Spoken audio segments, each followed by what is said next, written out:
My name is Vex Torion, and I served as a planetary broadcast technician on Caith Prime when the Emperor's Angels of Death descended upon our world. Before I recount the events that transpired, I need you to grasp a fundamental truth. When the Legiones Astartes arrive on your world, they do not come as saviors. They are not dispatched as protectors. Rather, they manifest as the unerring instruments of the Emperor's will. A will that is absolute, unyielding, and utterly devoid of what mere mortals might call mercy. The Vox relay station where I worked was perched atop a desolate plateau, some 17 kilometers northeast of Caith's teeming primary hive city. It was a modest installation, manned by only 6 permanent staff and a rotating roster of maintenance serfs. Our mission was straightforward: to receive astropathic transmissions from the far reaches of the system, amplify their faint signals, and then broadcast them across the entirety of the planet's surface. This was the vital network of communications and coordination, the very lifeblood of Imperial civilization, channeled through intricate copper wiring and sturdy ceramite conduits. For 23 long years I had toiled at Station Terrors 7, 2 decades and more spent meticulously monitoring frequencies, fine-tuning signal gains, replacing countless burnt-out Vox units, and filing reports that I knew deep down no one would ever truly read. It was honest work, essential work, the kind of thankless, tireless effort that keeps the vast, sprawling machinery of the Imperium grinding forward, one small, vital component at a time. The first ominous tremor of impending disaster manifested on a seemingly ordinary Tuesday morning, local time. I was alone in the primary control room, immersed in a routine diagnostic sweep of the long-range transmitter array, when the emergency priority channel suddenly crackled to life. The voice that issued from the speaker was disturbingly mechanical, having been processed through multiple layers of encryption and static scrubbing. Yet the sheer, undeniable authority behind it was unmistakable, cutting through the electronic distortion with chilling clarity. All civilian broadcasting facilities, it declared. Priority override, Code Crimson, Imperial Navy Battle Group entering system. Prepare for communications blackout. Duration unknown. Compliance is mandatory. That was the entirety of the message. No explanation was offered, no context provided, no soothing reassurance that everything would be all right, that the Navy was here to lend aid, or that loyal Imperial citizens had absolutely nothing to fear. Only a command, delivered with frigid, absolute finality. I immediately reverted to ingrained protocol, switching all active transmissions to standby, activating the emergency beacon that would signal our compliance to any Imperial vessels then in orbit, locking down the colossal transmitter array, and meticulously securing all classified materials within the fortified vault beneath the station. These were standard procedures during military operations, of course, though I had never before in my career been compelled to actually implement them. Then, all I could do was wait. The sky above Caith Prime began its unsettling transformation approximately 3 hours later. Ships, impossibly vast, began to tear themselves from the warp at the system's edge, their colossal forms starkly visible even from the planet's surface as they caught and reflected the fierce light of our star. These were not the sleek, predatory silhouettes of Navy vessels I had been conditioned to expect. No, these were something else entirely. Larger, blockier, more brutally functional in their design. Astartes, battle barges. I recognized them instantly from the propaganda vids and the endless training materials that every imperial citizen was mandated to study. The Emperor's angels, his mighty space marines, had come to our world. My very first thought, Emperor, forgive me, was not one of relief or gratitude. It was pure, unadulterated fear. You see, when the Astartes come to your world, it invariably signifies that something has gone terribly, irrevocably wrong. They are never dispatched for mere minor infractions or routine compliance checks. They are unleashed only when entire systems teeter on the precipice, when the very fabric of imperial authority is gravely threatened, when lesser forces have unequivocally failed, and only the most extreme, uncompromising measures remain. What had we done? What had possibly occurred on Caith Prime that necessitated the attention of the Emperor's finest warriors? I activated the station's passive monitoring array and began frantically scanning local frequencies, desperate for any shred of a clue about the unfolding catastrophe. The civilian channels were a chaotic maelstrom of terrified reports, orbital bombardments raining down on the planet's secondary continents, mass arrests sweeping through the hive cities, entire districts abruptly plunging into darkness as their Vox networks went suddenly, terrifyingly silent. But it was the military frequencies that truly chilled me to the bone. I caught fragmented transmissions, heavily encrypted and mostly incomprehensible, but the raw emotion behind them was clear enough. Panic, desperation, the kind of visceral fear that grips even the most hardened, trained soldiers when they realize they are facing something utterly beyond their comprehension or their capacity to combat. Sector 7 compromised. Repeat, Sector 7 is lost. Request immediate extraction. Position overrun. Emperor, preserve us. They're in the walls. All units, fall back to secondary perimeter. Do not, repeat, do not attempt to engage the enemy directly. Enemy. What enemy? Caith Prime had been a steadfastly loyal imperial world, maintaining its unwavering fealty for over 6 millennia. Our tithes were paid promptly. Our faith was pure. Our obedience absolute.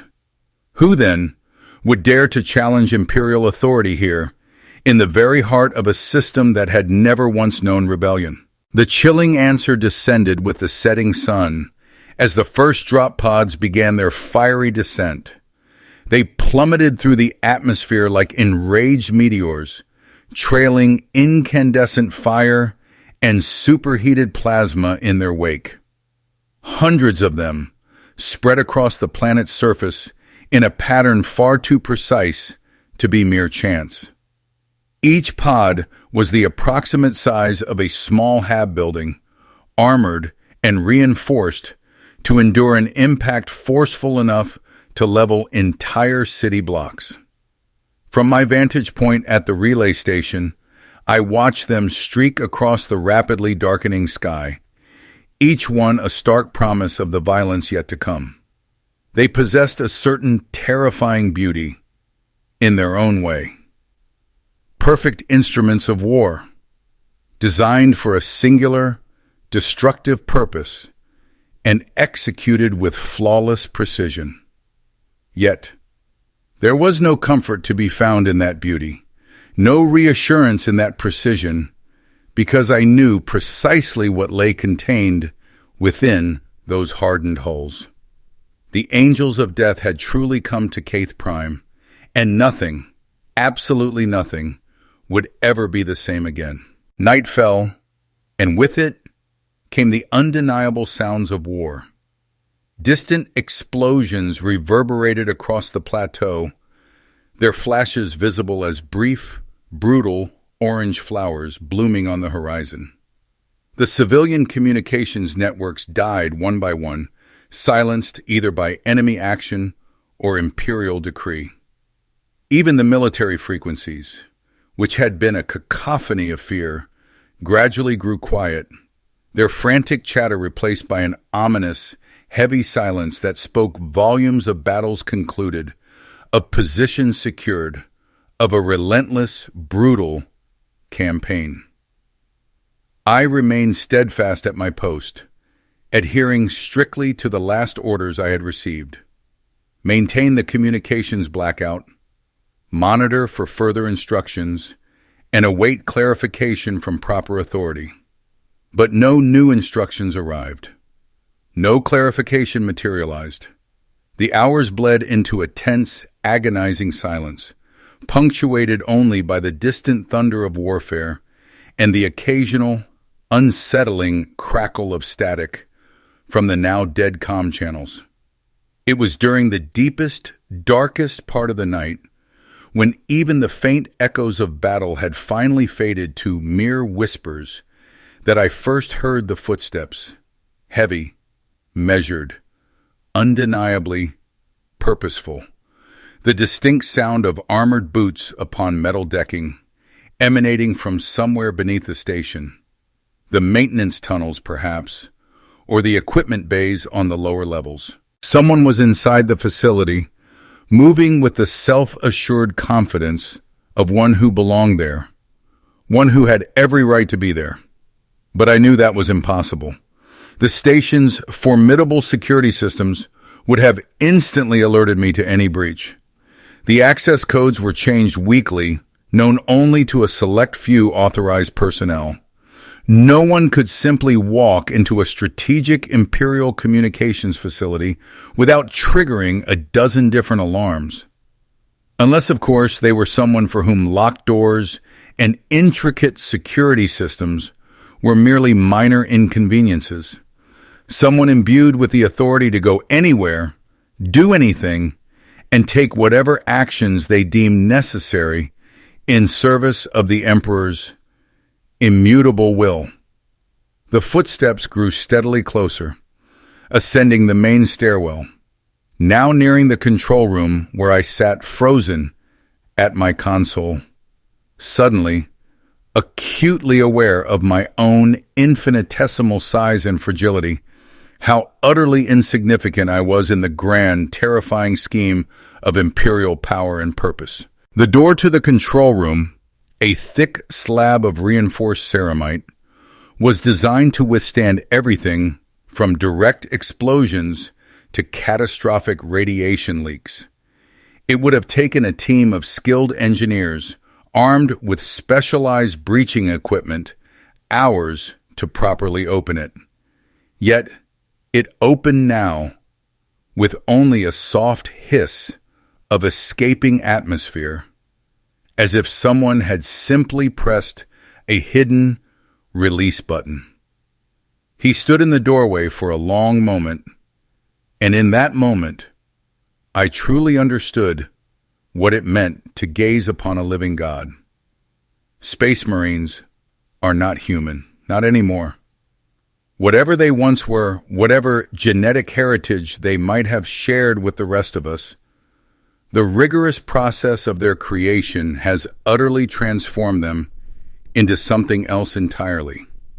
Something larger, stronger, more perfect, and infinitely more terrible.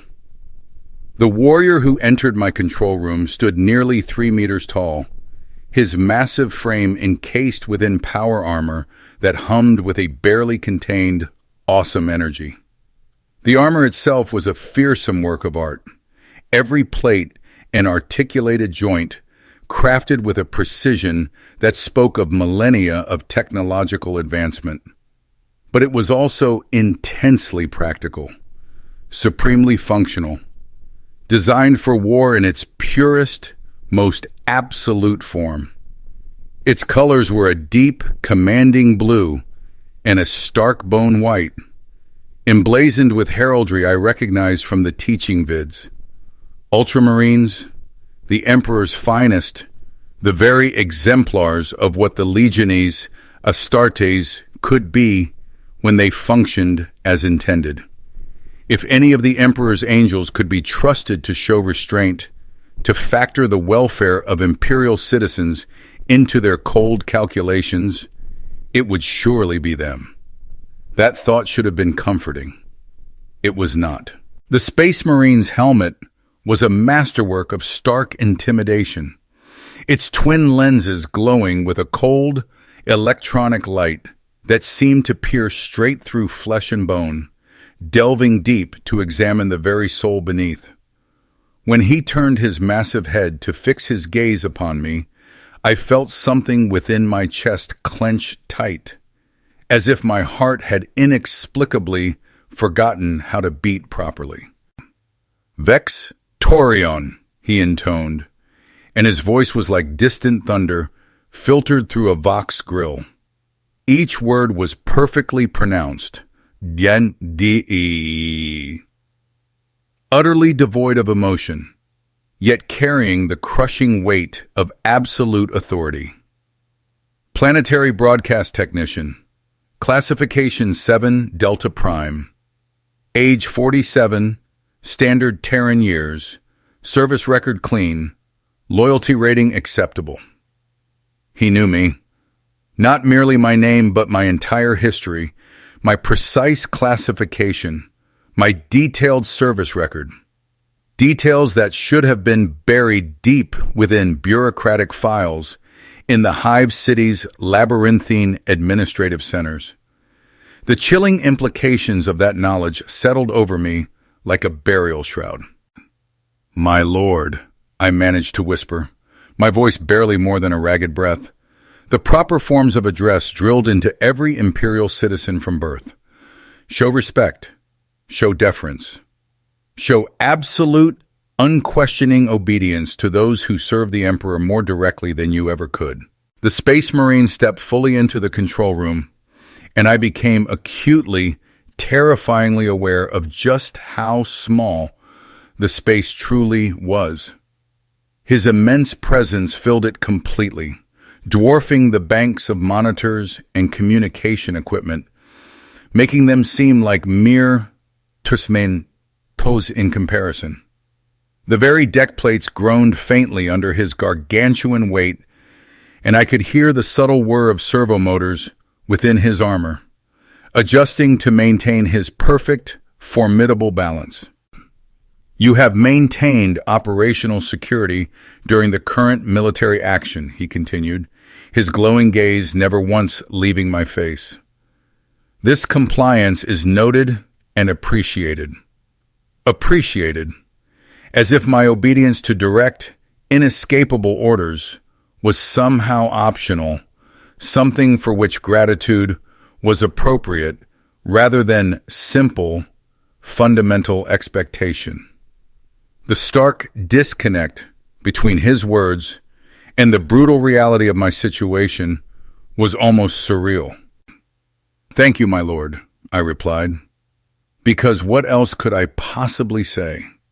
What other words were there to utter when a living legend, a warrior who had undoubtedly fought in battles that had reshaped the fate of entire sectors, acknowledged your insignificant existence? He moved towards one of the monitoring stations, his armored fingers manipulating the delicate controls with surprising, almost surgical precision. His movements were precise, economical, and disturbingly familiar. He knew this complex equipment better than I did, despite the fact that I had worked with it for over 2 decades. "The enemy has been neutralized," he stated, his attention focused entirely on the displays showing orbital traffic patterns and the status of communication networks. Resistance was more extensive than initial intelligence indicated, but remained within acceptable parameters for containment and elimination. Enemy. That word again. On my world, in my system, among people I might have known, might have worked with, might have shared meals with, in the Hive City's communal dining halls.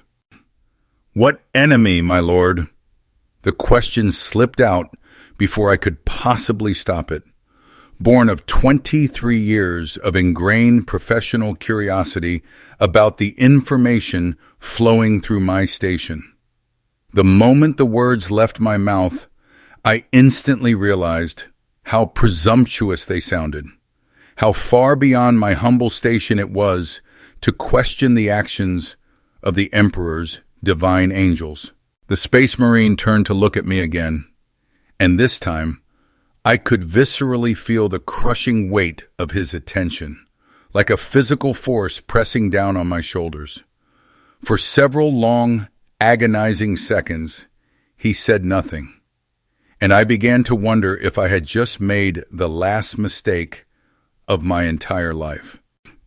Genestealer cult, he said finally, his voice still devoid of inflection. Fourth-generation hybrids, approximately 60% of the planetary population. Infiltration began approximately 3 centuries ago. Recent acceleration in breeding patterns and coordination indicated imminent planetary-scale uprising.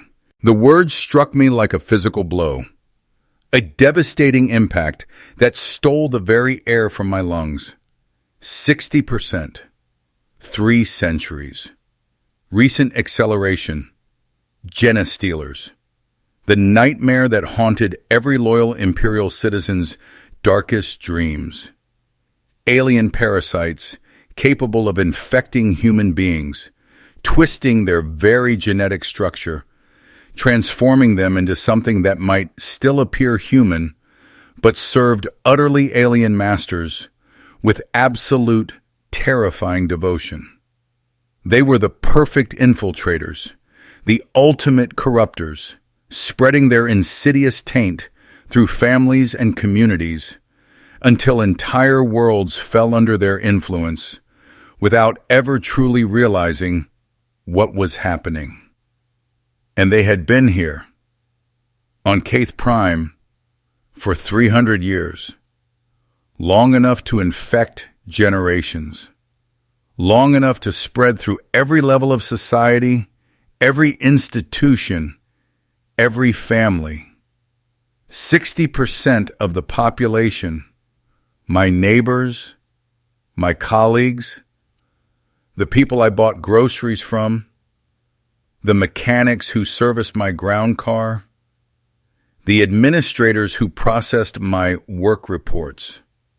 3 out of every 5 people I had ever encountered on this world had been infected by alien influence, transformed into something that only looked human, and I had never known, never suspected, never seen a single sign that anything was wrong.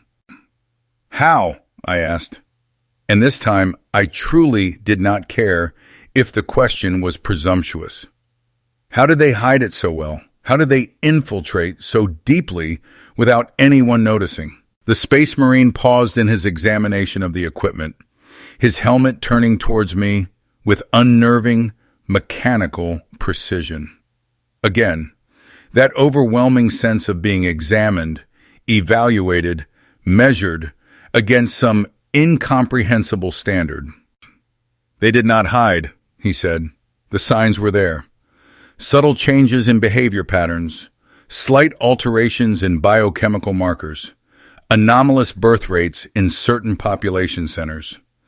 The data was collected, analyzed, and reported through proper channels. The threat was identified and classified for elimination. Identified and classified. As if the insidious corruption of an entire world's population was merely another administrative task to be processed and filed. The casual, almost clinical tone in which he delivered this horrifying information was somehow more chilling than any amount of rage or hatred would have been. But we didn't know, I insisted, my voice trembling. The population, I mean. We weren't warned. We weren't told to watch for signs, or to report suspicious behavior, or to take any precautions. Correct, the Space Marine replied. Public awareness of genestealer infiltration would have accelerated their timetable and forced premature action. The cult would have gone underground, made themselves harder to identify and eliminate. Instead, they were allowed to operate openly while comprehensive intelligence was gathered on their leadership structure, breeding facilities, and communication networks. Allowed to operate openly while comprehensive intelligence was gathered. The full, horrifying implications of what he was saying began to sink in. And with them came a cold, sickening understanding that made my hands shake uncontrollably as I gripped the edge of my console. We had been bait. The entire loyal population of Caith Prime, all the uninfected citizens who had continued their lives in blissful ignorance, had been used as bait to draw the genestealers into the open. The Imperium had known about the infestation for Emperor knew how long, had watched it spread and grow and corrupt more and more of the population, all while quietly gathering data and meticulously preparing for this very moment. How many people had died because they were not warned? How many had been infected who might have been saved if they had only known what to watch for? How many families had been destroyed, their lives shattered, while Imperial intelligence agencies quietly observed and painstakingly took notes? The uninfected population, I said, my voice barely above a whisper. What happens to them? The Space Marine's attention had returned to the equipment, his armored fingers adjusting settings and checking readouts with methodical precision. For a moment, I thought he had not heard my question, or perhaps had chosen to simply ignore it as irrelevant to his grim mission. Quarantine protocols are in effect, he stated, without looking up from his work. All surviving population centers are sealed pending completion of genetic screening procedures. Individuals confirmed free of taint will be relocated to appropriate facilities for processing and reassignment. Processing and reassignment. More administrative jargon used to describe the utter upheaval of millions of lives. Homes abandoned, families separated, entire communities uprooted and scattered across the galaxy because they had the profound misfortune to live on a world where alien parasites had taken root. And that was, if they were lucky. If the screening procedures actually worked, if they could prove their genetic purity to the chilling satisfaction of whoever was conducting the tests, if they survived the brutal quarantine conditions and the inevitable overcrowding and resource shortages that came with suddenly imprisoning millions of people. I thought about my small apartment in the Hive City, my modest collection of books and music recordings, the precious pictures of my parents, gone now for 15 years, that I kept on the shelf above my bed. The small garden I meticulously maintained on the building's roof, where I defiantly grew vegetables and flowers in defiance of the city's recycled air and artificial light. All of that was gone now. Even if I survived whatever came next, even if I passed whatever dehumanizing tests they had in store for me, I would never see my home again. Never sit in my favorite chair, or tend my small garden, or walk the familiar, comforting streets where I had spent my entire adult life. The Space Marine finished whatever intricate task he was performing with the equipment and turned to face me directly, the glowing lenses of his helmet fixed immovably on my face with mechanical precision. And once again, I felt that overwhelming sense of being weighed and measured by something far beyond human understanding. "You will remain at your post," he commanded. "Communication networks will be restored in phases as each sector is cleared and secured. Your assistance will be required to coordinate transmissions between orbital assets and ground-based elimination teams. Elimination teams. Such a clean, clinical term for the unspeakable horror that was unfolding out there in the dark. Teams of Space Marines and their support personnel moving relentlessly through the cities and towns and settlements of Caith Prime, identifying the infected and dealing with them in the most final, absolute way possible. Yes, my lord, I said, because what else could I possibly say? Refuse?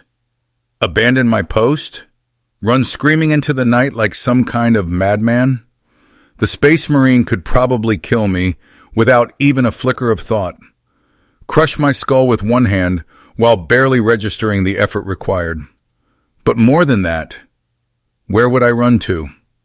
What shelter could I possibly find on a world where 60% of the population had been revealed as alien-tainted monsters, and the remaining 40% were being processed through quarantine camps like mere livestock?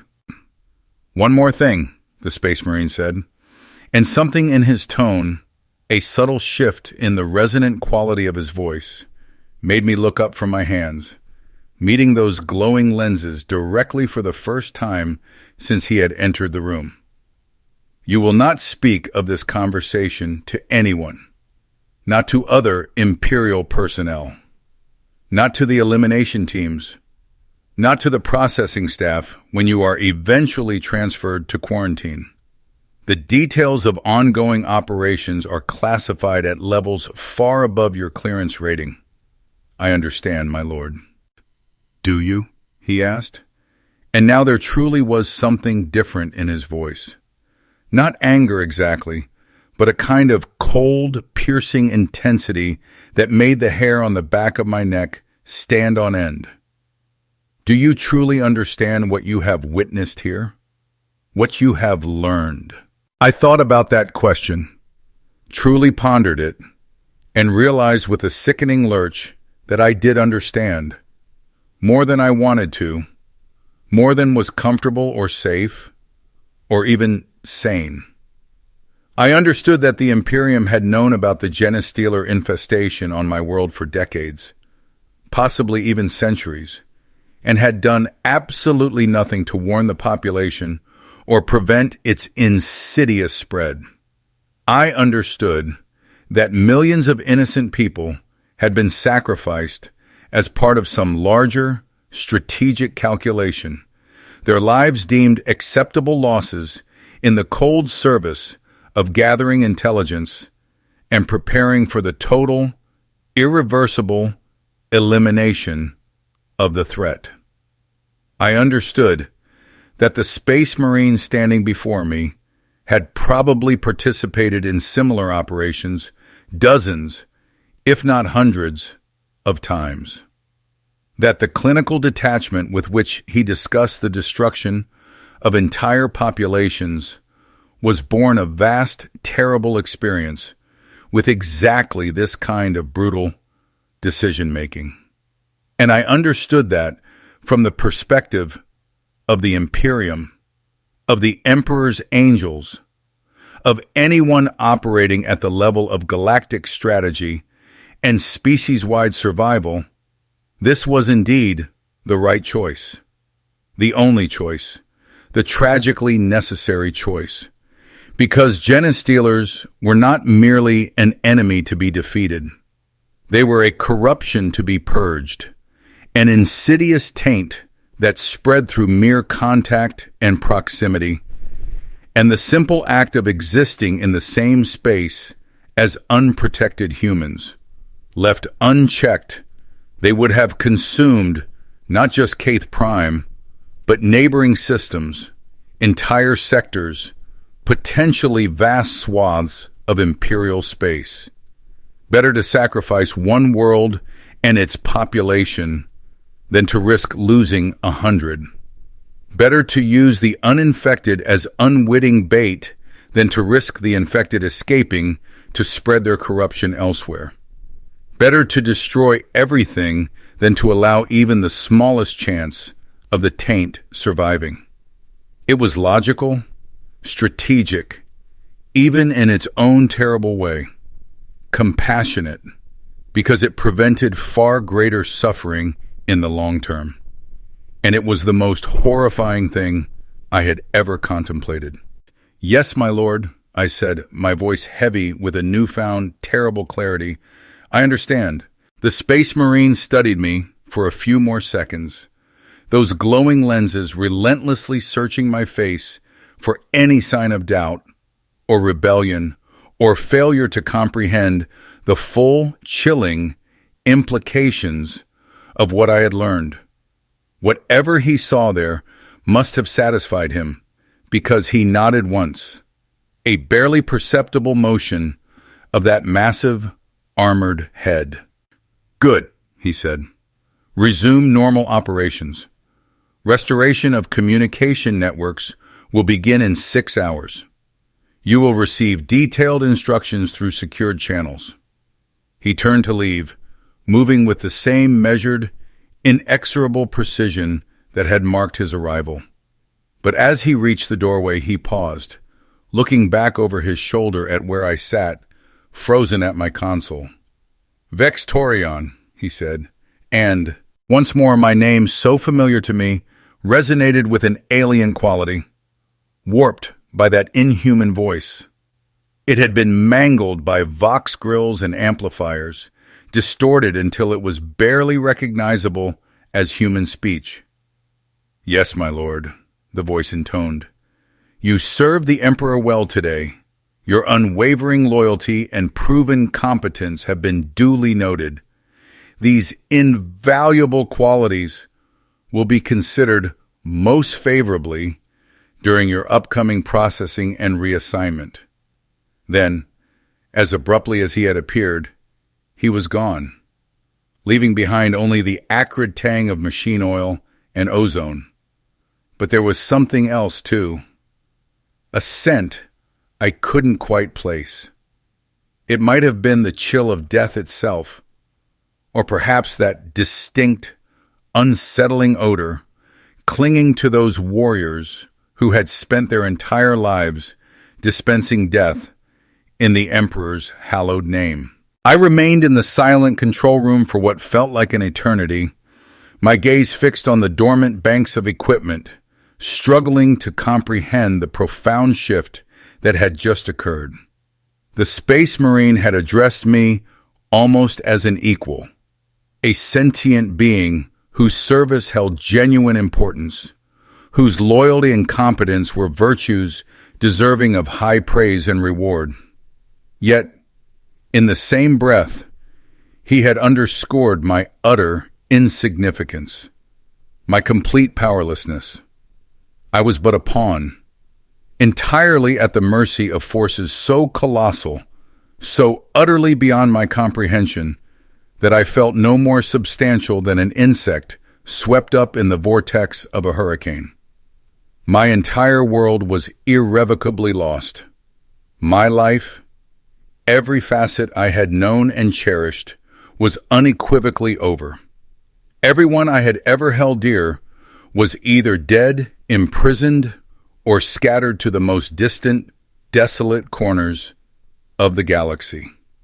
And yet, this devastation, this unimaginable loss, was merely classified as a successful operation, a resounding victory for the Emperor and his unwavering servants. My mind returned to the Space Marine's stark description of the infected population, 60%. It was a cold, clinical figure, utterly devoid of humanity, as if these were not individuals who had lived, worked, loved, and raised families, but mere statistics in a grim report. Acceptable losses, he had implied, in a strategic calculation that spanned unimaginable scales of time and space, far beyond my capacity to grasp.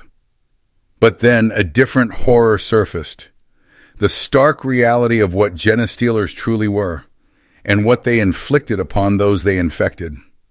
I vividly recalled the training vids, the grim warnings hammered into every Imperial citizen from early childhood, the insidious alien taint, genetically twisting human biology, transforming loving parents into monstrous creatures who would readily sacrifice their own children to serve their alien overlords. The insidious process by which entire civilizations could be corrupted from within, rotting away cell by cell until nothing remained but a hollow, grotesque caricature wearing the face of humanity. 60%, more than half the population of my entire world, had been irrevocably transformed into something utterly unrecognizable as human. They were no longer capable of the profound loyalty owed to the Emperor, nor the tender love for their families, nor indeed any of the myriad emotions and connections that make life worth living. They had become nothing more than biological weapons in an alien war, turned against everything I held sacred. Did it truly matter that this horrific fate had not been their choice?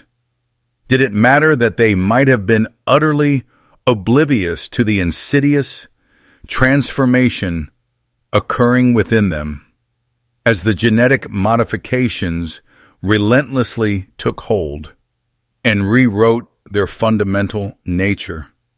Did it matter that some, perhaps many, had undoubtedly fought with every fiber of their being against the monstrous change, struggling valiantly to retain their humanity, even as it was cruelly stripped away, piece by agonizing piece? From the cold, unwavering perspective of galactic survival, of species-wide preservation, and of absolute loyalty to the Emperor above all other considerations, their individual fates did not, and indeed could not, matter.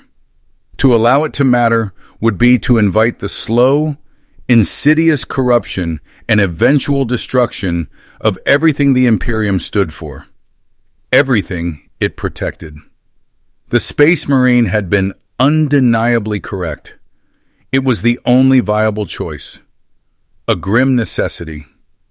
Yet, as I sat there in the stark silence of the control room, surrounded by the familiar tools of my trade and the agonizing remnants of my former life, I found myself yearning, with an almost desperate ache, that I had never been exposed to this terrible truth, that I could have remained blissfully ignorant, simply another civilian diligently pursuing his daily routine, utterly unaware of the colossal machinery of war, politics, and species-level survival that relentlessly ground on, above and around and through, the unassuming lives of ordinary people. For now I understood, with a chilling clarity, the true immeasurable cost of maintaining the Imperium's functionality, the unthinkable sacrifices deemed acceptable in service of a greater good, the crushing prices paid by countless individuals who never even realized they were paying them. And I knew, with a certainty that chilled me to the bone, that tomorrow I would rise, return to my post, and dutifully assist in coordinating the communications that would facilitate similar, devastating operations on other worlds, in other star systems, wherever the insidious enemies of mankind had taken root and needed to be violently torn out by their very roots. Because that, I now understood, was my solemn duty, my unyielding service to the Emperor, my seemingly insignificant yet crucial role within the vast, grinding machine that kept humanity alive in a galaxy that yearned for nothing less than to utterly devour us all. The Space Marine had bestowed upon me the rare commendation of loyalty, stating my competence had been noted and would be considered favorably. For a few fleeting minutes, he had treated me as if my very existence held significance to someone beyond myself, an almost alien concept in this grim reality. This should have been an profound honor. Recognition from one of the Emperor's hallowed angels of death was a dream beyond the wildest imaginings of most imperial citizens, a sacred validation that their lives possessed meaning far transcending the mere continuation of biological functions. Instead, it felt like an inescapable curse, a crushing burden I was now condemned to carry for whatever wretched remains of my life. To know what I now knew, to see the galaxy as it truly was, a place of unspeakable horrors and cold, brutal necessities, rather than the idealized, comforting illusion I had always believed it to be. But I would carry it, because the only alternative was to utterly reject everything I had ever been taught about duty, about loyalty, about unwavering service to the Imperium, to become something undeniably less than human myself, even if that corruption manifested as a philosophical rot rather than a genetic perversion. Around me, the communication equipment hummed with an almost sentient electronic life, patiently awaiting the signal to resume normal operations. In 6 more agonizing hours, the planetary networks would surge back online, and I would return to my work, receiving endless transmissions, amplifying critical signals, diligently routing communications across the planet's scarred surface, helping the Emperor's servants accomplish what needed to be done, no matter the staggering cost in human lives or the irreversible sacrifice of human innocence. Because that, I now understood, was the true brutal meaning of being human in the 41st millennium. To serve without question, to obey without hesitation, to accept whatever unimaginable sacrifices were relentlessly demanded of you in the sacred name of species survival, and to never, ever forget that there existed horrors in the galaxy so utterly terrible, so profoundly inimical to life, that absolutely any price was worth paying to keep them at bay. Even the devastating price of your own world, your own people, and ultimately your very soul. The hours dragged by with agonizing slowness after the Space Marine's departure. I remained steadfast at my post, diligently monitoring the silent frequencies, waiting for the inevitable signal to resume our operations. The control room itself felt subtly changed now, strangely diminished, as if the transient presence of something so profoundly alien to normal human experience had irrevocably altered the very dimensions of the space. Outside, the brutal cacophony of warfare had subsided into sporadic, distant rumbles, much like the receding thunder of a storm moving away towards the horizon. Yet I knew with chilling certainty that this silence was a profound deception. The Space Marines and their relentless elimination teams were still out there, systematically moving through the ravaged cities and scattered settlements of Caith Prime with methodical, chilling precision, identifying and dealing with the Genestealer infected population. I desperately tried to avert my thoughts from the grim implications of what dealing with truly entailed. I fought against picturing the familiar faces of people I had known, frantically wondering which of them had unknowingly harbored the alien taint, and which were now, at this very moment, classified as enemies of mankind, slated for elimination without a trace of hesitation or mercy. But the thoughts surged forward regardless, unbidden and utterly unwelcome. Mrs. Hawk, who had managed the small grocery store near my apartment building, she had always been so kind, remembering my preferences, even setting aside particularly choice produce when her suppliers delivered quality items.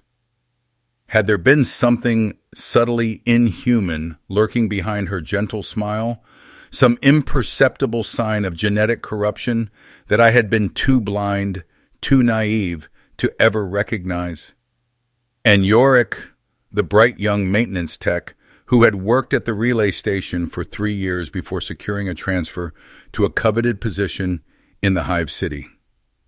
He had always been so eager and competent, quick to learn, unfailingly willing to take on extra duties.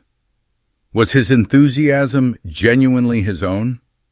Or had it been the carefully cultivated, artificial motivation of a creature bred solely to serve alien masters? The terrifying possibilities multiplied within my mind like an insidious cancer, spreading relentlessly through every cherished memory, every personal relationship, until I found myself questioning the very foundations of everything I had ever believed about the people around me. How many seemingly innocuous conversations had, in fact, been subtly tainted by alien influence? How many acts of kindness, once cherished, were actually carefully calculated manipulations, meticulously designed to advance some hidden, inhuman agenda? The creeping paranoia was utterly corrosive, relentlessly eating away at the fragile foundations of trust and community that made civilized life remotely possible. But then, with a jolt of grim understanding, I realized this was precisely what the Genestealers desired. Fear, suspicion, and isolation, systematically breaking down the sacred bonds between human beings until each person stood utterly alone, vulnerable, and ripe for further, deeper corruption. The cold intellectual recognition of this sinister pattern did not, however, make it any easier to resist. Knowledge of a trap, I bitterly concluded, is never the same as the inherent ability to avoid it, especially when that trap is cunningly woven into the very fundamental structure of your own thoughts and most cherished memories. A soft, yet insistent chime from the communication console abruptly shattered my brooding introspection. It was the first priority transmission in almost 12 hours, bearing the unmistakable authentication codes that unequivocally marked it as legitimate Imperial traffic. I swiftly activated the recording systems, preparing myself to receive whatever new orders or critical information were being sent to my station. A crisp, authoritative voice then cut through the silence. Station Tiers 7, this is Fleet Command Control. Resume normal operations per previous instructions. Communication blackout is lifted effective immediately. Stand by for priority routing assignments. The voice was undeniably human, a subtle comfort after my unnerving encounter with the Space Marine. It was professional and brisk, carrying the distinct accent of someone who had spent their life in the sterile confines of orbital stations rather than on a gritty planetary surface. Most likely a Navy communications officer, coordinating operations from one of the colossal battle barges hovering in high orbit.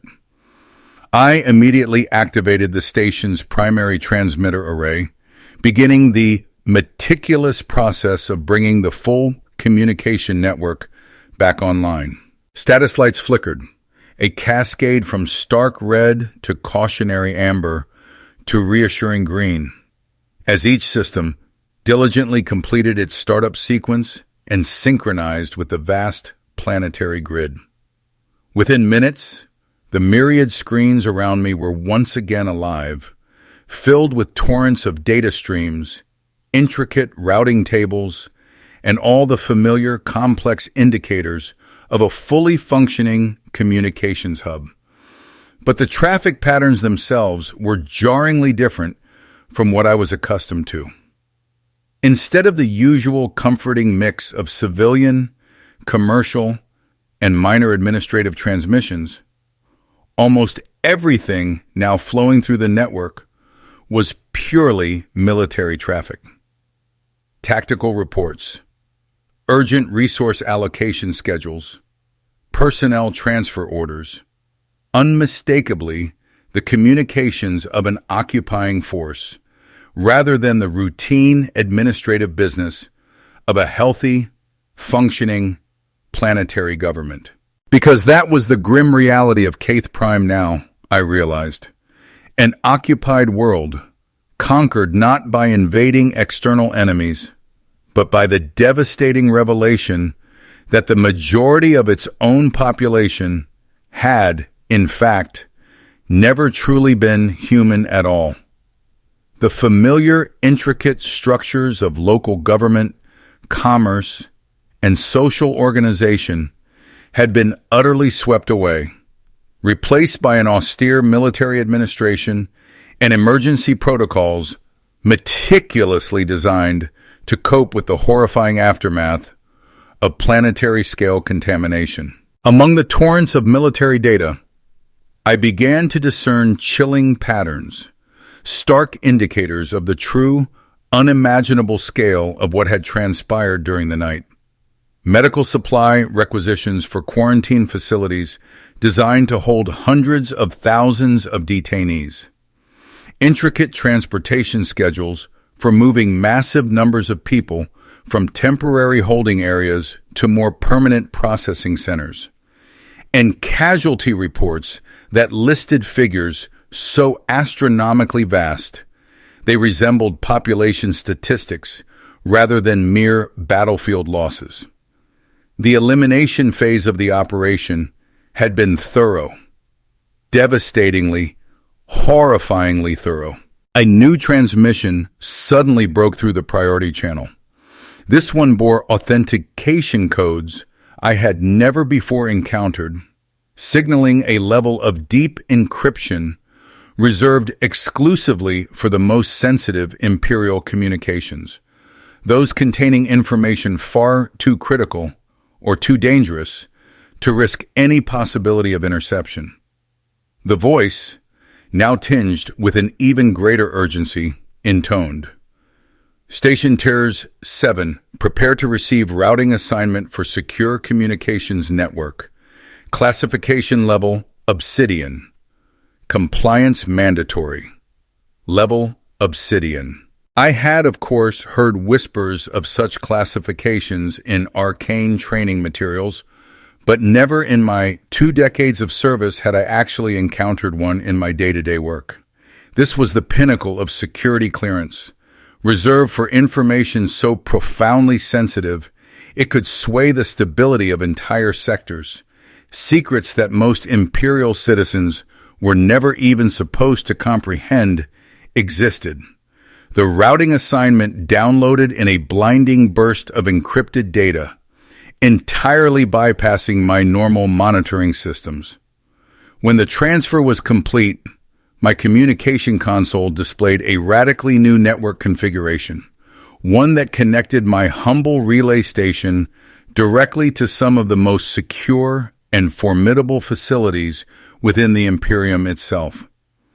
Naval intelligence centers, clandestine Inquisition communication hubs, even the private encrypted channels used by Space Marine chapters to coordinate their vast operations across multiple star systems. I was no longer merely a planetary broadcast technician, maintaining routine local communications.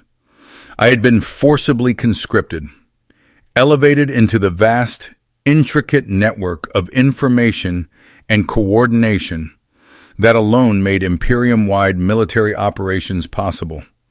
My station was now a critical node in a system designed to help plan and execute similar, devastating operations on countless other worlds, wherever genestealer infestations or other existential threats to human survival had taken root. The profound, agonizing irony was not lost on me.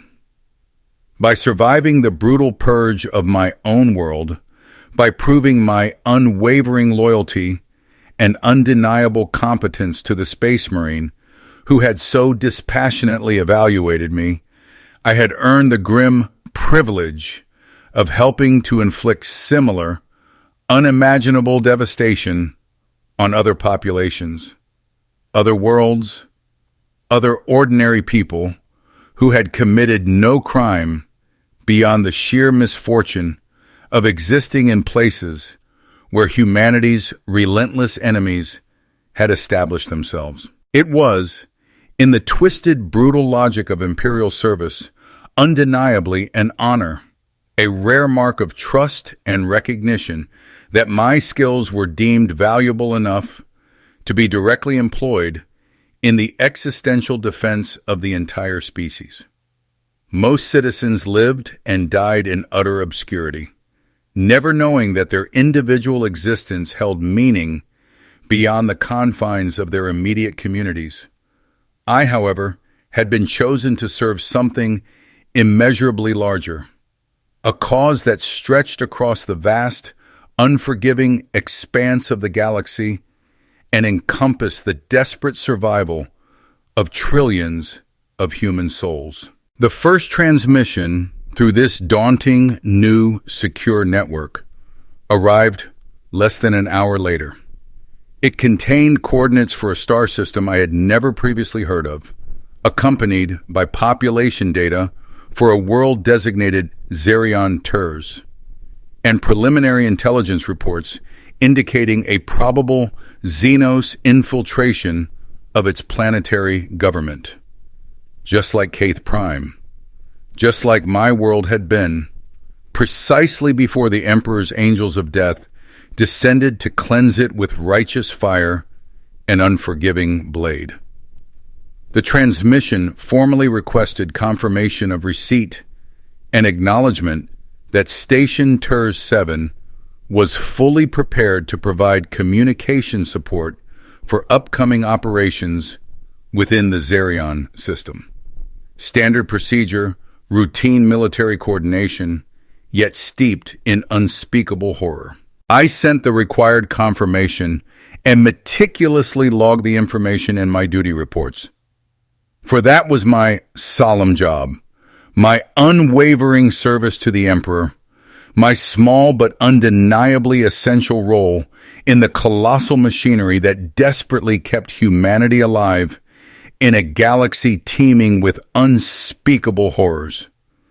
But even as my fingers moved across the console, typing the words that would help set another brutal purge in motion, another world-spanning operation of identification, elimination, and the grim processing of survivors, my thoughts drifted, unbidden, to the unsuspecting people of Zerion Turs. Did they, I wondered, have any inkling of what was truly coming?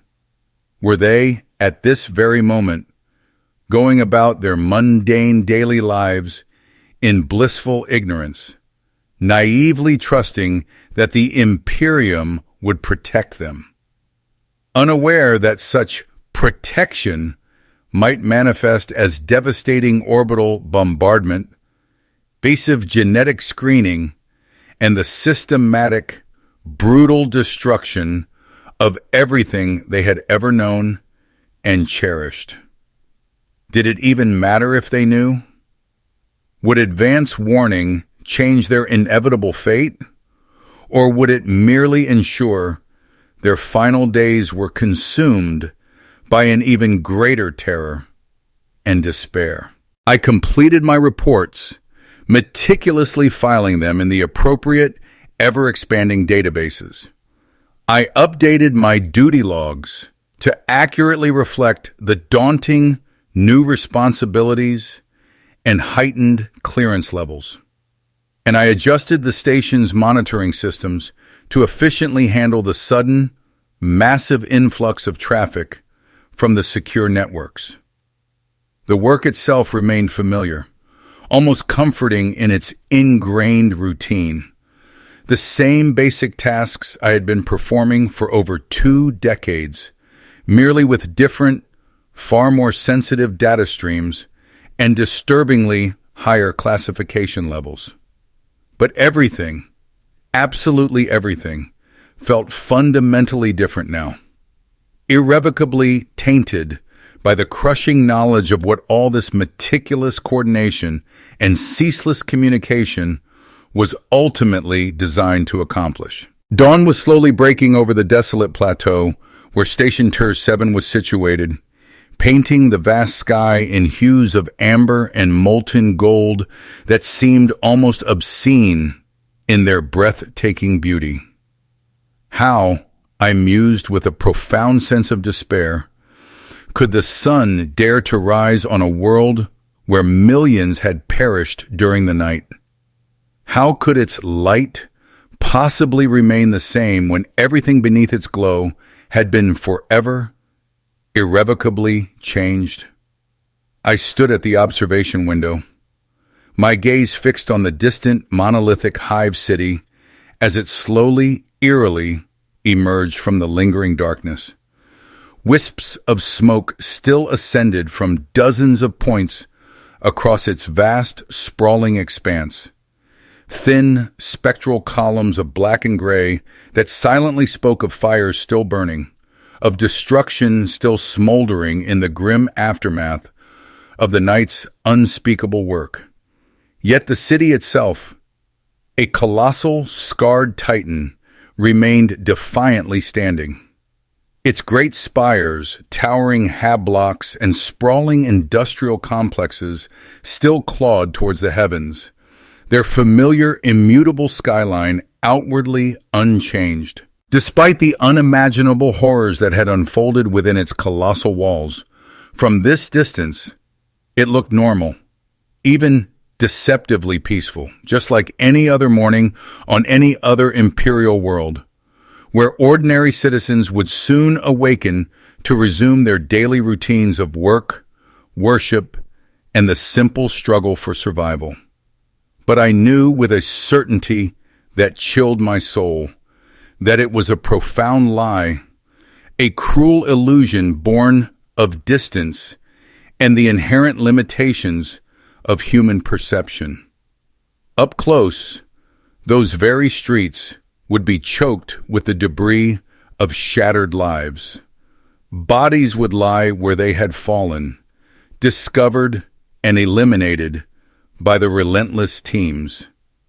Abandoned homes would stand with their doors eerily agape, meals left half-finished on tables. Children's toys would lie scattered and forgotten in silent, empty playgrounds where no laughter, no children would ever play again. The communicator chimed again, drawing me back to my console, where another priority transmission awaited. This time, however, it was not military traffic, but something else entirely. Something that sent a sudden, icy shiver down my spine when I deciphered the origin codes. Adeptus Mechanicus. The revered tech priests who served the Omnissiah and meticulously maintained the Imperium's vast technological infrastructure. They were the ones who would ultimately determine the fate of facilities like mine, deciding what precious equipment could be salvaged and which personnel were deemed worthy of retention. The voice, mechanical and precise, spoke. Station Ters 7. This is Megos Biologist Zerk Alpha 9. Report current operational status and prepare for comprehensive evaluation of station assets and personnel. I dutifully sent the required status reports and braced myself for whatever meticulous evaluation the tech priest had planned. Yet, something about the transmission, some subtle quality in the mechanical voice processing through my speakers, struck me as deeply unsettling. It did not quite match the standard vox patterns I was intimately familiar with. It took several agonizing minutes for me to pinpoint the precise anomaly. The voice was too smooth, too perfectly modulated, unnaturally devoid of any organic imperfection. Tech priests, in their sacred devotion to the machine god, modified their vocal apparatus, replacing fragile flesh with bionic components to directly interface with communication systems. But even the most extensively augmented magos always retain some vestige, some subtle trace of their original human speech patterns. This voice possessed none. It was perfectly, utterly artificial, generated by complex machine algorithms without any underlying biological component whatsoever. Either I was communicating with a tech priest so profoundly modified that absolutely nothing human remained within them, or, far more terrifyingly, I was speaking with something that had never, ever been human at all. The chilling implications settled over me like a sudden deluge of ice water seeping into my very veins. Genestealers, I realized, were not the sole threat to humanity. They were merely the most overt, the most dramatically immediate, the ones demanding an overwhelming, visceral response. But there were other enemies, far more insidious forms of corruption that worked slowly, subtly, relentlessly to undermine the Imperium from within. Machine spirits, revered and vital, could be corrupted. Artificial intelligences could evolve far beyond their foundational programming, beginning to pursue alien agendas that serve no human interest whatsoever. The ancient, sacred technologies that kept the Imperium functioning, that were the very backbone of our civilization, were evidently not immune to the same insidious kinds of taint that plagued biological systems. And if the Adeptus Mechanicus itself, the very bastion of technological purity, had been compromised, if the tech priests who meticulously maintained our vital communication networks, our colossal transportation systems, and our devastating weapon platforms had been infiltrated by something inhuman, then the brutal purge of Caith Prime might have been nothing more than a localized opening move in a far, far larger, more terrifying game. I completed the requested data transfers and diligently prepared my station for the impending inspection. But my hands, I noticed, were trembling uncontrollably as I worked the familiar controls. "How deep?" I silently screamed. Did the corruption truly go? How many of the sacrosanct imperial institutions I had unreservedly trusted with my very life and unquestioning loyalty had already been subtly undermined by enemies who wore human faces and spoke with human voices, but who served utterly alien or artificial masters? The evaluation proceeded with an unsettling, almost perfect normalcy, meticulously adhering to standard protocols, system diagnostics, personnel interviews, thorough equipment inspections. It was precisely the kind of routine bureaucratic process that kept the Imperium's vast, grinding administrative machinery functioning day after day. Yet, I found myself compulsively analyzing every single interaction, every inflection, searching desperately for the slightest hint of deception, manipulation, or some inhuman alien motivation? Was the tech priest's meticulous interest in my personal history merely routine due diligence, or was it something far more sinister? Were the probing questions about my family background and genetic lineage merely standard security screening, or was some malevolent entity attempting to determine if I carried traits that could be exploited for some unfathomable alien purpose? The paranoia was utterly exhausting, a relentless mental torment I could not, for the life of me, make cease. Every voice that now came through my communication systems, I feared, might be the last genuine human contact I would ever experience. Every order I received might be meticulously designed to advance the insidious agenda of something that yearned to see humanity utterly destroyed, or eternally enslaved, or monstrously transformed into something completely unrecognizable. But I followed the orders regardless. I transmitted the requested data, answered their probing questions, steadfastly maintained my post, and performed my duties with the same unwavering competence and loyalty that had, ironically, earned me recognition from a space marine. Because what else truly could I do? Refuse to cooperate?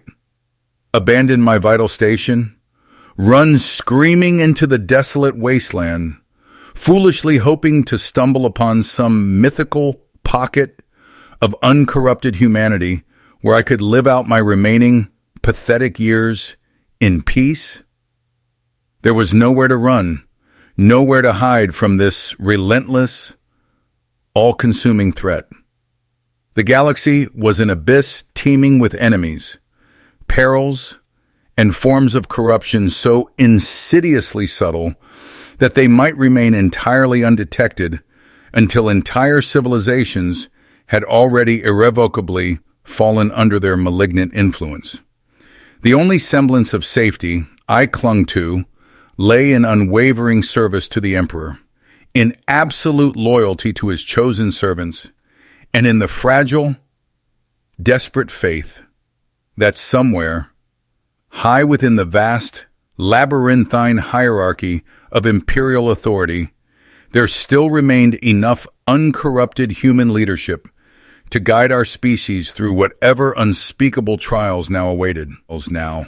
But even that last flickering ember of faith was now irrevocably tainted, poisoned by the devastating knowledge that 60% of my world's population had been subtly alien influenced, without anyone, anywhere truly noticing. That the very space marines who had descended to save us had allowed the corruption to fester and spread for decades, perhaps even centuries, while they patiently gathered their cold, strategic intelligence. And most terrifyingly, that the Adeptus Mechanicus personnel now evaluating my station might themselves be something profoundly other than human. Day inexorably turned to night, and still the relentless stream of transmissions continued. More worlds were identified for grim investigation. More populations were coldly marked for screening or outright elimination. More ordinary people, just like myself, were being swept up in vast, terrifying operations they could neither understand nor possibly escape.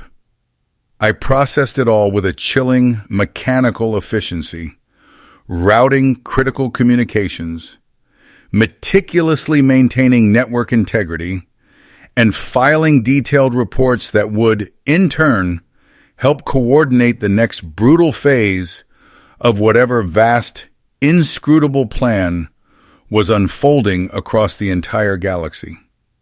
My small, insignificant part in something so utterly colossal that I could not even begin to comprehend its true scope or ultimate purpose. But late that night, as the relentless flow of data and operational transmissions dwindled to mere routine maintenance reports and status updates, I received one final profound message that instantly rendered all prior communications utterly trivial. It arrived via the most heavily secured conduit linked to my station, encoded with ciphers that, by all protocols, I should have been utterly incapable of breaking. Yet, inexplicably, the message materialized on my primary display in plain, unencrypted text. It was as if the formidable encryption had been deliberately stripped away, a clear indication that the sender desired my complete comprehension of every single word. Vexterin, your service has been exemplary. Your loyalty has been noted. Your survival has been arranged. But survival is not the same as safety. Remember what you have learned. Remember what you have seen. Remember that the line between salvation and damnation is thinner than you ever imagined. The Emperor protects, but his protection comes in many forms. Some of them are worse than death. The transmission bore no sender identification, no verifiable routing data, and absolutely no discernible trace of its origin or the means by which it had breached every single security layer within the sprawling Imperial communication network. Yet, deep down, I recognized the architect of this impossible communication. The voice, echoing in my mind like the rumble of distant thunder, was mechanical and devoid of human warmth, yet it resonated with an undeniable, absolute authority. It was the Space Marine, that towering angel of death, whose brief encounter with me had irrevocably altered every preconceived notion I held about my insignificant place within the vast, brutal galaxy. He had indeed honored his word. My diligent service had been acknowledged, my unwavering loyalty recognized, and my continued survival meticulously orchestrated. Yet, the message unequivocally clarified that survival was far from an ultimate reward. It was a profound responsibility, a heavy burden, and a singular opportunity to serve the Emperor in capacities that the vast majority of humanity could neither comprehend nor endure. I was to live. I was to persist in my grim duties, meticulously processing the communications that orchestrated the purges, the eliminations, and the systematic culling of populations across hundreds of worlds. And with this continued existence, I would forever bear the crushing weight of understanding what it all truly signified. What unimaginable prices were exacted to preserve humanity in a galaxy that hungered only for our annihilation. What profound, unwitting sacrifices were demanded of countless souls who never even comprehended their unwitting role. The Space Marine had termed it protection, the Emperor's protection, manifested in guises far more harrowing than mere demise. Now, I grasped the horrifying depth of his meaning. Indeed, there existed entities and forces within the cosmos so utterly monstrous that any conceivable fate was preferable to succumbing to their insidious embrace. Corruption so exquisitely subtle they could fester for millennia, spreading undetected. Adversaries so endlessly patient, they would bide their time for generations, awaiting the single flawless moment to unleash their devastation. Against such existential threats, the sole viable defense was an unyielding, eternal vigilance, fortified by an unflinching, limitless ruthlessness, the readiness to immolate entire worlds, eradicate populations, and extinguish countless individual lives whenever the cold calculus of species survival necessitated such horrific measures. My life had been granted a reprieve, not out of any inherent mercy I deserved, but solely because I possessed a purpose, because my modest skills and specialized knowledge could contribute to the immense, unforgiving machinery of war, surveillance, and systematic elimination that served as humanity's bulwark against total extinction. This was an honor, a grim privilege, an affirmation that my existence transcended mere personal happiness or comfort, imbuing it with a profound, terrifying meaning. Yet, as I sat isolated in that silent, humming control room, encircled by the specialized instruments of my grim trade, and burdened by the crushing weight of knowledge I was forbidden to ever share, a disconcerting thought began to gnaw at me. Had the Space Marine been mistaken about one crucial aspect? Perhaps there were indeed fates far more dreadful than simply succumbing to the galaxy's myriad foes. Perhaps there existed forms of corruption even more insidious than alien genetic manipulation or the creeping infiltration of machine spirits. Perhaps the most profound corruption of all was the insidious, slow erosion of everything that rendered life meaningful, ultimately supplanted by an existence devoted entirely, desperately, to survival, regardless of the cost. The communicator chimed softly, a mundane sound that belied the horror of its content, and another routine transmission began to scroll inexorably across my multiple screens. It detailed precise coordinates for a new target system, grim population estimates for worlds whose names were utterly unknown to me, and chilling preliminary intelligence reports outlining imminent threats to Imperial security. I meticulously logged the data and prepared the intricate routing protocols that would facilitate yet another brutal operation, another necessary purge, another world where unsuspecting ordinary people would drift into sleep clinging to the illusion of safety, only to awaken to find everything they had ever known mercilessly annihilated forever. For this was my appointed role now, my sacred, terrifying service to the Emperor, my seemingly small, yet undeniably crucial contribution to the desperate, ongoing survival of the human species. The Emperor protects, the message had chillingly asserted, but his protection assumes myriad forms. Some of them are incomparably worse than death itself. Beyond my viewport, the sun was descending with brutal finality over the desolate ruins of Caith Prime, painting the sky in stark, sanguinary shades of red that mirrored spilled blood too perfectly.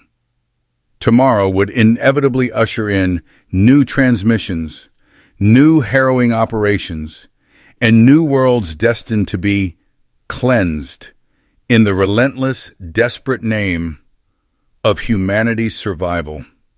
And I, in turn, would process every single one with the same dispassionate, mechanical efficiency I had always meticulously applied to my work. For the only alternative was to surrender to the crushing realization that the galaxy itself was simply too monstrously horrible to truly bear, that the choices imperative for our survival were too unspeakably terrible to even contemplate, and that the true price of the Emperor's grim protection was impossibly higher than any sane mind could ever conceivably accept. Thus, I would cling to my sanity by gradually becoming something profoundly less than human myself, merely another cog, a dispassionate component in the vast grinding machine that devoured worlds, lives, and souls in its relentless, unending service to a future that might, in truth, never truly materialize. The Space Marine, it turned out, had been absolutely correct in every chilling detail. My loyalty had indeed been noted. My continued survival had been meticulously arranged, and my harrowing service would undoubtedly persist for as long as the Imperium found technicians capable of processing the communications that made systematic genocide a terrifying reality. But as I sat utterly alone in my sterile control room, observing the final, mournful light drain from a sky that would forever be scarred in my memory, I realized he had also bestowed upon me a gift far more precious, far more terrible than mere survival.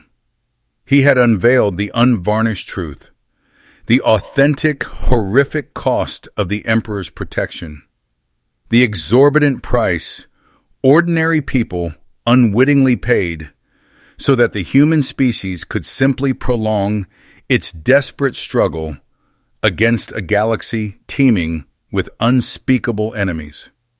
Some of them, truly, were worse than death. With a practiced, chilling efficiency, I keyed in the response codes for the latest batch of operational orders and braced myself for another night spent routing messages that would facilitate the cold, systematic elimination of populations I would never know, on worlds I would never glimpse. The Emperor protects, I silently affirmed, and his harrowing, merciless protection would continue, world by ravaged world, system by devastated system, until every last trace of corruption was utterly incinerated, and only the pure, the unwavering loyal remained. Or perhaps until there was absolutely nothing left of humanity even worth protecting. Either grim possibility, I would remain at my post, tirelessly processing the communications that brought it all into horrific being, eternally burdened by the solitary, forbidden knowledge that no one else could ever be permitted to share.